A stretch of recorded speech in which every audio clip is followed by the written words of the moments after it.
Sabah lah. Jadi kita ambil dolphin tip di hari kedua, hari Sabtu. Mungkin pada Sabtu tu pukul 7 kita sudah bergerak ke Pulau Rubiah. Jadi sebelum pergi situ kita pergi ke 0 km dulu, langsung masuk ke kawasan Pulau Rubiah. Dan Pulau Rubiah itu pulau yang dulunya tempat kuarantin orang nak pergi umrah dan haji dulu. Jadi mereka pengujian SPM dekat Masjid Baitur Rahim. Selepas lulus, mereka langsung dibawa ke Pulau Sabah. Lepas tu mereka akan pergi ke Mekah 3 bulan pergi, 3 bulan balik dengan kapal awak.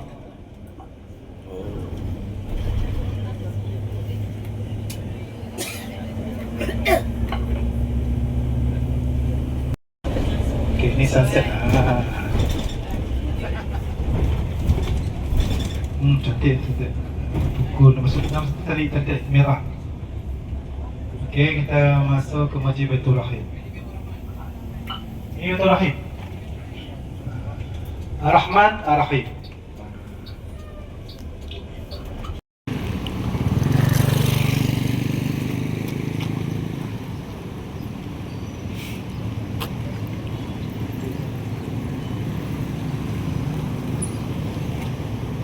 Alhamdulillah kita sampai dia di Jami' Baitur Rahim. Ya, Baitur Rahim. Di waktu sore di waktu petang. Dan ketika mana berlakunya tsunami, berlakunya juga kerosakan apa semua. Namun alhamdulillah kukuh masjid ni, tak menyembah bumi.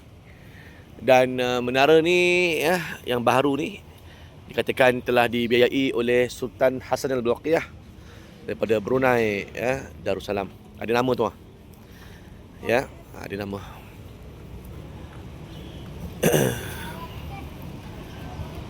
Dan di Aceh ni dia ada polis syariat namanya. Polis trafik, polis syariat mencegah amar ma'ruf nahi munkar ni. Yang ketiganya polis yang penguat kawasan lah, kalau kita kan di BKL lah gitulah ya. Ada 3 jenis polis kat sini. Ya. Okey, boleh masuk dulu. Silakan. Boleh masuk. Ada tazkirah. Toilet. Alhamdulillah.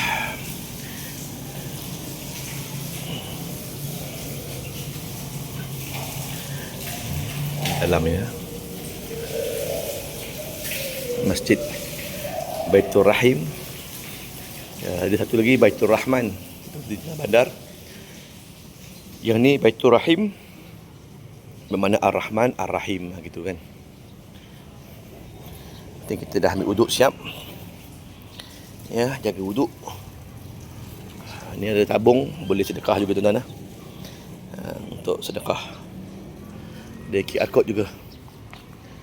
Dan adanya telaga. Telaga.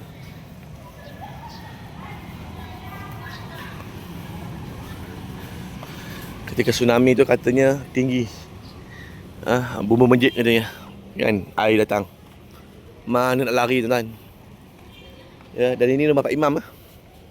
Ini tepi ni adalah rumah Pak Imam. Ni belakang ni. Yang atas zinc ni ni rumah Pak Imam asalnya. Tapi lepas dilanda tsunami, saya kira waris pun dah tak ada. Termasuk tadi, siap tadi juga duduk di sekitar sini. Kakak 2 hilang dan juga mak yang hilang tanpa dapat dikesan. Allah alam kat mana dah. Dan pokok kurma 1, 2 pohon kurma ditanam di sini. Kita malam ni adalah malam Jumaat, esok hari Jumaat. Kita ada sikit tazkirah ringkas daripada imam masjid, insya-Allah.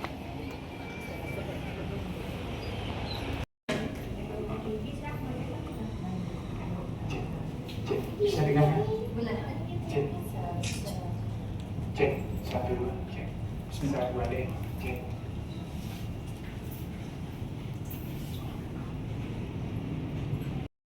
zero point tsunami yang bernama zero point tsunami ini adalah di saat itu adalah PBB. PBB dari Perserikatan Bangsa-Bangsa, ada sekjen PBB di saat itu, Kofi Annan. Jadi kita buka sejarah sedikit. Kofi Annan dia datang 9 bulan selepas tsunami. Dia masuk ke masjid, kita disapa, Assalamualaikum, dia bilang. Dia langsung masuk, dia berdoa. Kami fikir dia Muslim di satu. Begitu dia meninggal, dia dimasukin ke peti salib. Jadi kami tanya, saya itu kami tak ada tahu bahasa Inggrisnya. Kita tanya, mengapa anda beri nama masjid ini Masjid Zero Point Tsunami? Masjid yang paling dekat dengan laut, masjid yang tenggelam di saat tsunami. Itu dia cakap. Jadi bukan masjid yang tak kena air. Jadi kalau masjid yang tak kena air, Masjid Raya Baitur Rahman, karena jauh dengan laut sekitar 7 kilo. Tapi kalau masjid yang tenggelam di saat tsunami ada dua, Masjid Baitur Rahim dan Masjid Rahmatullah Lampu. Di sana. Di dalam rombongan itu ada orang Arab Saudi. Rombongan itu mereka beri juga sertifikat pada kami. Dia beri sertifikat langsung ditempel. Jadi di saat itu kan kita tahu bahwa banyak masjid di saat tsunami itu yang tertinggal di saat tsunami bergeser arah kiblatnya. Yang bergeser arah kiblatnya sampai 70% ataupun 30%. Nanti Anda kalau berkunjung ke Pulau Sabang itu ada dua masjid yang dekat jet itu yang sudah bergeser arah kiblatnya sekitar 70%. Sampai lantai sapnya harus diperbaiki. Dan satu lagi Masjid Rahmatullah Lampu, walaupun dia selamat daripada tsunami, dia pun bergeser arah kiblatnya sampai 30%. Alhamdulillah, Masjid Baitur Rahim ini tak bergeser arah kiblat sampai hari ini. Tapi di saat itu, di jam 7.25 pagi itu, mereka pun telah tiada sampai sekarang. Mereka hanya termasuk tsunami di depan mata saya. Yang saya banggakan, kedua orang tua saya, ayah saya dan mak saya itu, di saat itu tuh mereka telah tiada yang digulung tsunami. Saya telah melahirkan saya seperti mak. Mereka pun telah tiada sampai sekarang. Tiap hari selepas salat itu, saya doakan ya Allah, kalaupun mereka mak dan ayah saya dan saudara saya mereka di laut, kuburkanlah mereka di tempat yang layak Allah. Kalaupun mereka tak ada tangan, tak ada kaki, tak ada lihat, sambungkan ya Allah. Walaupun mereka hari ini mungkin di bawah tanah yang tak sanggup saya lihat sampai sekarang. Walaupun kuburan masal ada di Aceh itu sampai 46.000 sampai 46.000 sampai 10.000 orang. Tak ada yang 3.000 orang kuburan masal di Aceh. Itu singkatnya. Disebut tsunami Mekah, Kelantan. Bangga kita kalau orang Kelantan jadi tsunami Mekah. Jadi singkatnya, jadi perjalanan tsunami Mekah di Aceh adalah perjalanan jamaah haji. Zaman dulu tuh kalau berangkat ke haji itu tak ada plan yang menurut, cuma ada kapal uap, kapal uap itu berada di Pulau Sabang, Pulau di Aceh, Pulau Sabang, namanya Pulau Rubiah. Nanti kalau Anda berkunjung dibawa ke sana ke Pulau Rubiah. Jadi singkatnya satu, kalau berangkat ke Mekah itu selama 3 bulan, pulang pun 3 bulan. Kalau meninggal akan dibuang ke laut. Kalau meninggal, adakah pemberatnya? Adakah besi dibawa ke kapal? Kalau orang ramai, besi itu bisa menenggelamkan kapal anak, kapal uap. Jadi di saat itu masjid ini sudah ada di tahun 1103. Kalau orang mau berangkat ke Mekah harus melalui Masjid Baitur Rahim. Mereka berkumpul di Masjid Baitur Rahim untuk mereka adalah untuk dikursuskan di sini. Mereka dikursuskan di Masjid Baitur Rahim untuk apa? Untuk belajar tawaf dan menanti haji dan jebak umrah di Masjid Baitur Rahim. Ini kecil nih, dulunya besar. Jadi di sinilah dibuatnya. Jadi singkat di saat itu, kalau orang itu setelah belajar tawaf dan setelah dikursuskan sini, mereka harus membawa satu batu air. Jadi batu air itu sebesar ini, bulatnya seperti ini, seperti batu kuburan. Itu batu air. Jadi 5 orang itu harus membawa satu batu air. Untuk apa batu air itu? Jadi waktu kami kecil dulu banyak batu itu di depan masjid. Kami pikir batu kuburan. Kita tanya sama kakek, untuk apa batu itu banyak kali? Apakah kuburan? Bukan. Itu batu air untuk diberangkatkan ke Mekah. Mengapa batu air itu diberangkatkan ke Mekah? Jadi batu air itu besarnya seperti ini, bulatnya seperti ini, seperti batu kuburan. Tapi kalau tak kena air, itu ringan dia, bisa kita guling. Tapi kalau kena hujan, beratnya 5 orang tak sanggup angkat. Jadi batu air itu diberangkatkan ke Mekah, ke kapal itu adalah untuk mengikat di pinggang. Kalau mereka di saat itu meninggal di kapal, mereka ikatkan batu air itu untuk ditenggelamkan jenazah. Jadi di manakah batu air itu didapatkan? Di bawah gunung berapi, di bawah kawah gunung berapi. Jadi kita tahu di manakah Serambi Mekahnya. Itu zaman bandaraya saya itu di atas Kesultanan Aceh. Setelah itu kan kota raja. Hari ini Anda datang di kota Banda Aceh. Banda Aceh, kota raja, bandaraya, zamannya perjalanan jemaah haji. Serambinya di sini kita tak sebut Mekahnya. Singkat Masjid Baitur Rahim ini sudah dibina 3 kali dibina. Tahun 1903 dibina, tahun 1717 dibina lagi masjid ini di tahun 1873. Ini masjid ini betulnya. Jadi 1873 ini disebut masjid ini Masjid 130. Jadi masjid ini di tahun 130 tahun 1873 itu belum ada semen, belum ada besi zaman itu. Di 1873. Zaman dulu tuh kayak mana harus dibuat masjid. Jadi Masjid Baitur Rahim ini dibangun di 1873 itu mereka bergotong royong laki dan perempuan. Bayangkan, bukan tak ada orang zaman dulu, laki dan perempuan itu bergotong royong untuk membuat masjid. Jadi kita tanya 130 itu apa? Jadi 130 itu satu sak pasir seberat 4 kilo. 30 itu 30 putih telur. Jadi perempuan yang mengadukkan untuk membuat semen. Di manakah masjid ini sekarang yang nampak depan ini? Itu dibuat dengan pasir dan putih telur. Di tahun 1873, laki dan perempuan yang buat masjid. Masih amat tinggalkan, walaupun masjid ini tenggelam. Hari ini kan 2025, tapi ada yang dapatkan bau telurnya masih ada sampai sekarang. Ini 150 meter. Jumlah penduduk di sini sebelum tsunami itu lebih kurang 6.000 jiwa. Selepas tsunami Allah tinggalkan cuma 451 orang. Jadi kita tak ada lagi orang di sini. Ini Pak Adi ini bohong mungkin nanti kalau kita salah ini banyak orang tua di sini tak. Mereka untuk meramaikan Masjid Baitur Rahim. Tak ada lagi orang. Hari ini ada yang ada cuma 70 tahun laki 1 orang, 68 ada 2. Sudah meninggal kemarin 1 orang, tinggal yang perempuan. Yang sembahyang kami ini ada sekitar 7 kemarin, tapi Allah tinggalkan 4 orang sekarang, 55 tahun sekarang. Begitu datang Sultan apa semua. Jadi di saat itu salah singkatnya, kalau misal di saat itu tak ada medis, tak ada dokter. Kalau orang terluka di saat itu, kalau kita dapatkan orang terluka, kita harus mengobati dia. Kalau dia pun terluka, dia harus mengobati diri sendiri. Karena tidak ada pertolongan. Kalau kita mencari pertolongan dari Masjid Baitur Rahim sampai ke kota itu sampai 5 kilo, meraung pun tak sanggup. Jadi di saat itu, misalnya kalau orang-orang putus tangan, ada kulitnya kita potong pakai gunting, kita jahit pakai benang baju. Kalau mereka terbelah perutnya, ususnya keluar segala macam, kita masukin cepat-cepat, kita jahit pakai benang baju. Kalau mereka tertimpa balok tiang, tak ada orang, tak ada eskavator, tak ada gajah, tak ada orang untuk mengangkat. Sedangkan kakinya sudah bengkak, langsung kita pakai parang amputasi dia, kita jahit pakai benang. Kalaupun kadang-kadang kita pegang dia dari belakang, sudah kita berjalan sampai 200 meter, dia pun meninggal di belakang kita. Jadi tak ada pertolongan di hari pertama. Siapakah yang kasih parang di satu? Siapakah yang kasih obat-obat? Jadi bot-bot nelayan yang tak masuk, yang tak kena tsunami, mereka pulang kampung di satu. Mereka lah yang kasih benang baju, mereka lah yang kasih gunting, mereka lah yang kasih parang. Bayangkan di saat itu ada seorang ibu-ibu hamil dia sudah dibawa hanyut, entah berapa kilo, dia balik lagi, hanyut lagi. Begitu air surut, dia lahirkan anak di saat itu. Seorang ibu melahirkan anak. Tak ada gunting potong tali pusatnya, tak ada parang untuk potong tali pusatnya, tak ada segala macam untuk potong, tak ada pisau untuk potong tali pusatnya. Akhirnya seorang mak itu begitu hebatnya, dia potongkan tali pusatnya dengan giginya. Sampai hari ini dia masih hidup sampai sekarang. Anaknya pun masih hidup sampai sekarang. Maknya trauma, makanya mereka tak pulang lagi ke kampung. Nama itu dibuat nama Siti Tsunami, anaknya yang perempuan. Bukan tak tinggal lagi di sini karena maknya trauma. Begitu hebatnya perjuangan seorang mak di saat itu. Untuk melahirkan anaknya, dia korbankan giginya untuk potong tali pusat. Begitulah fenomenanya. Jadi di saat itu, Sultan Brunei Hassanah Bolkiah itu buatlah satu masjid, satu menara. Menara itu setinggi 30 meter. Setinggi itulah air tsunami di saat itu di kampung kita. Setinggi menara 30 meter. Nanti akan melihat tuh yang dibuat oleh Sultan Hassanah Bolkiah.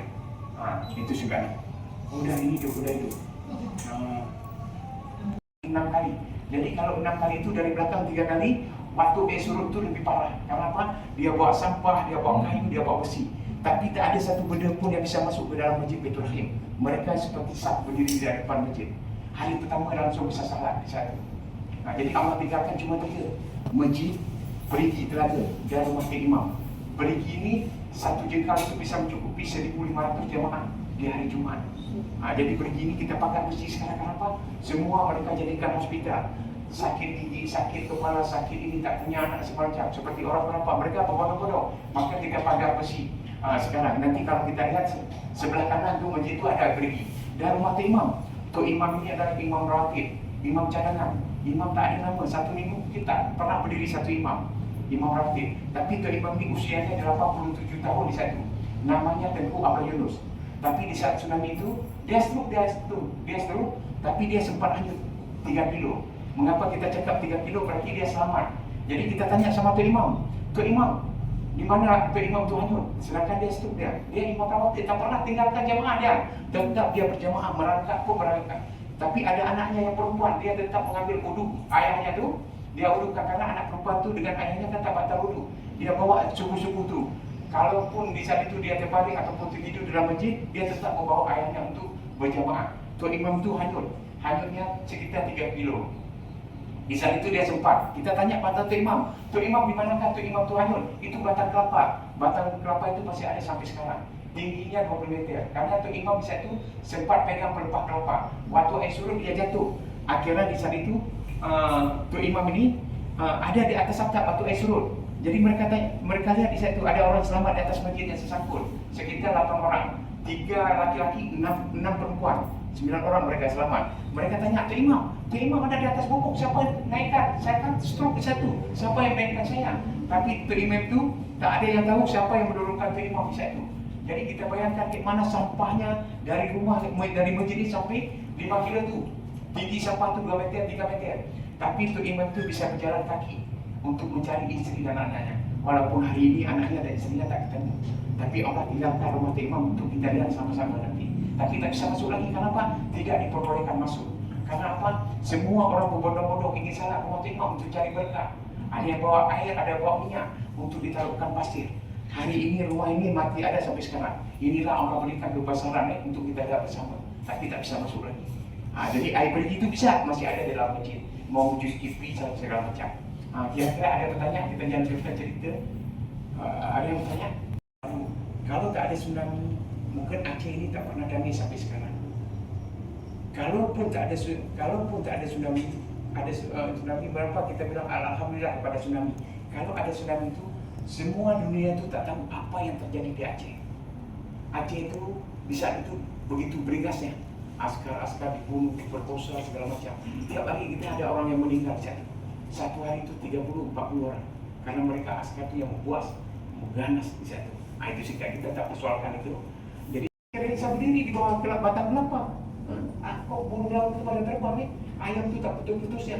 Mungkin di saat itu kalau saya seperti Nabi Sulaiman, cakap binatang itu lebih pekat, lebih kita tahu di situ. Saya pergi ke belakang, air surut itu 15 kilo. Di saat itu persis seperti di surga, mau ambil apa saja selatan ada ikan, ada kepiting besar-besar di satu. Saya turun di satu. Namanya manusia. Saya turun, ambil ikan di satu. Ada kawan saya di sini. Adi pergi. Itu tsunami berdaya. Dengan sekejap dia hilang di satu. Jadi saya dengar di satu. Adik saya itu yang duduk di tangga ini di berau. Abang ya. Mungkin dia sudah melihat sesuatu di satu. Gemburunya air itu begitu kuat. Begitu dia panggil itu, saya lompat di satu. Saya lompat di tanggul. Saya taruh ikan yang besar itu. Begitu saya lihat satu pohon itu terbang ke atas langit 15 meter, baru saya tahu air tsunami. Jadi adik saya itu bukan lari ke depan dia, tapi dia di saat itu berteriak, abang, jangan tinggalkan adik, bang, abang jangan tinggal. Saya dengar. Jadi di saat itu dia buat tangan kecilnya, langsung kami dihantam gelombang tsunami. Adik saya pun terpisah, cuma saya bisa lihat di saat itu, cuma tangannya di situ.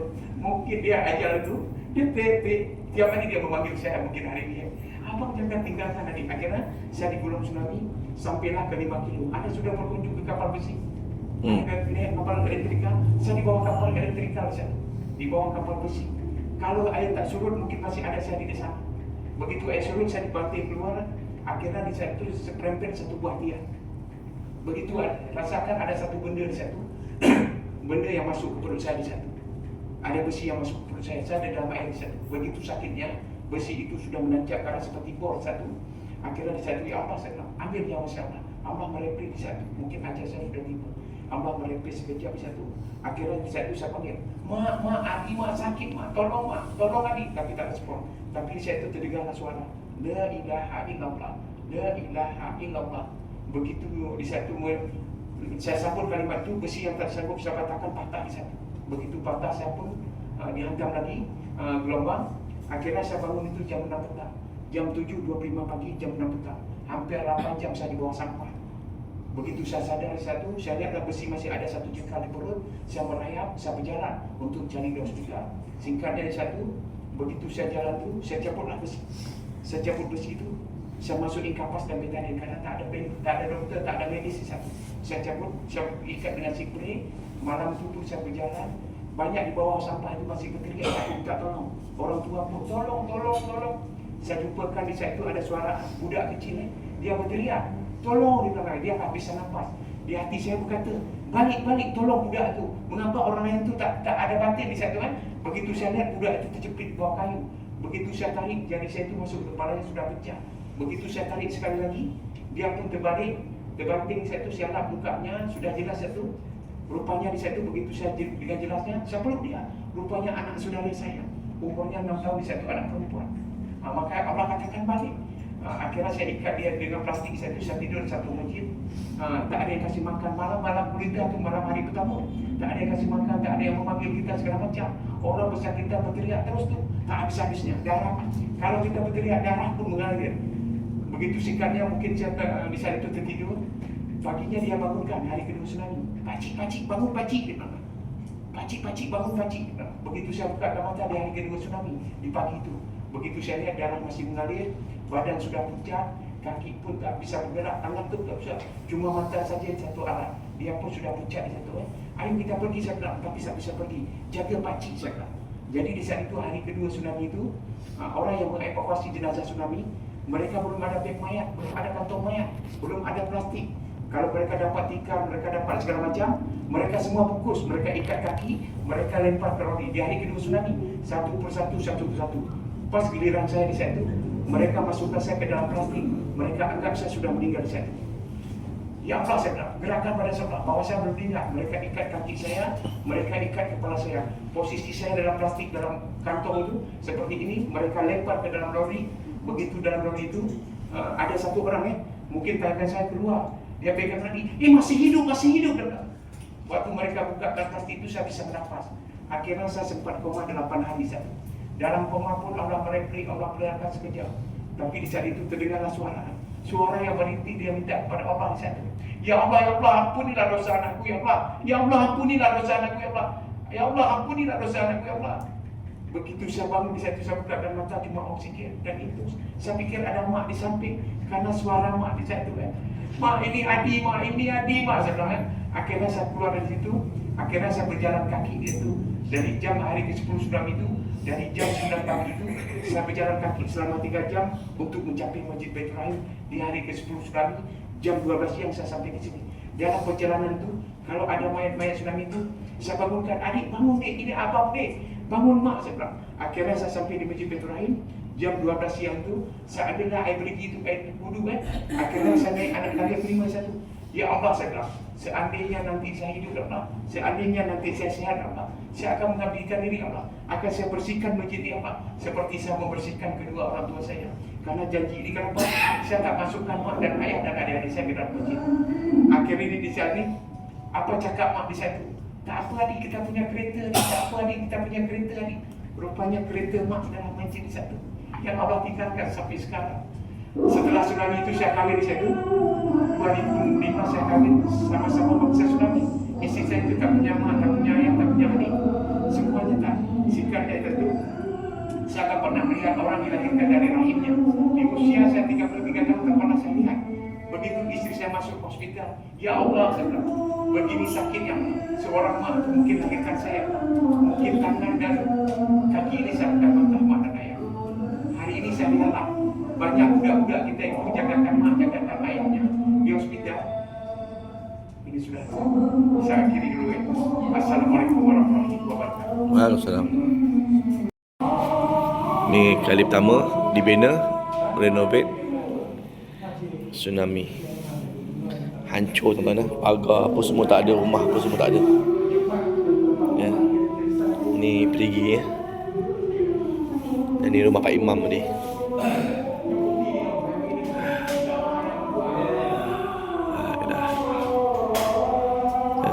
mayat-mayat yang berkelimpangan jenazah korban tsunami. Dan bersama Pak Adi tadi adalah yang selamat daripada korban jiwa. Ni kapal elektrik yang tadi PLT di Apung, dihanyutkan 5 km. Ada mayat-mayat yang bergelimpangan, semuanya membengkak kerana sulfur. Yang ni yang tadi dekat korban masal tadi, dimakamkan, dikorek, semua diletakkan di sini.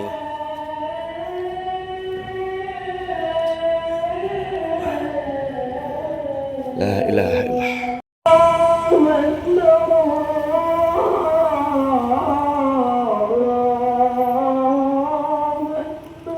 Allah Akbar, Allah Akbar.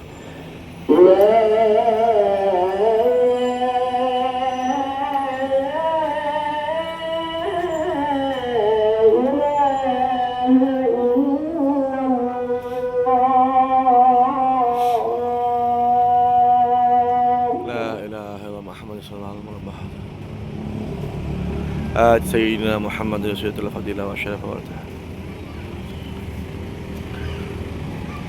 Ini menara yang dibina oleh Sultan Hasan Al-Bolkiah, 30 meter tuan-tuan, bermakna air tsunami itu daripada paras itulah paras menara yang dibina ini 30 meter air tenggelam tuan-tuan ni, air semua ni, air sulfur, air belerang tenggelam semuanya.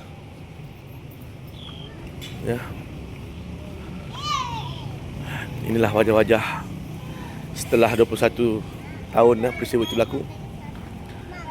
Ini dia punya maklumat. Menara Masjid Jami' Baitur Rahim, bantuan daripada Sultan Hasan Al-Bolkiah, Sultan Brunei, dibangun pada tahun 2008 setinggi 30 meter. Itu tinggi air saat tsunami tanggal 26 Disember 2004 yang melanda Masjid Jami' Baitur Rahim, Ulele, dengan biaya sebesar 2 miliar rupiah. Bermakna tinggi inilah tuan-tuan, air tsunami yang membadai kampung Ulele ni tenggelam. Ini semua tenggelam, ada yang pecah dan di repair balik lah repair balik. Kampung-kampung belakang ni semua tak ada tuan-tuan. Semua rata. Keliling-keliling semua tu rata semua, rata. Pokok-pokok ni pun rata. Namun setelah 20 tahun, 21 tahun, Aceh kembali segar, kembali membangun. Dan asbab daripada tsunami yang melanda, tiada lagi peperangan, tiada lagi maksiat, tiada lagi pesta-pesta memabuk-mabukkan di sini. Macam-macam cerita kita dengar, katanya ada berlakunya pesta dan sebagainya sebelum ini, sebelum berlakunya tsunami itu 2 hari sebelum. Namun begitu, itulah kehendak Allah Subhanahu Wa Taala. Ini semua rata tuan-tuan. Ini semua tak ada ni. Pagar ni pun tak ada tuan-tuan. Ni pagar ni pun baru. Pagar ni tak ada.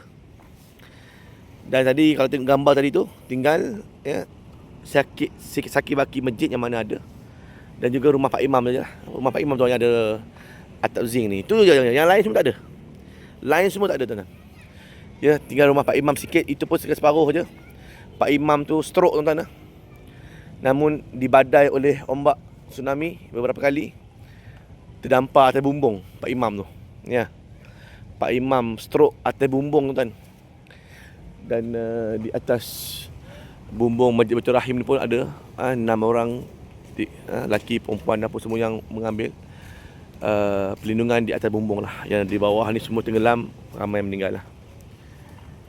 Terkena dengan air sulfur ni apa semua. Dan ini tadi telaganya, air yang digunakan untuk mengambil wuduk, menggunakan air ni lah. So sekarang ni dah dipagar lah, dipagar supaya tidak ada khurafat yang berlaku. Dan banyak-banyak sangat khurafat payah tuan. Allah. Salat maghrib daripada Masjid Baitur Rahim.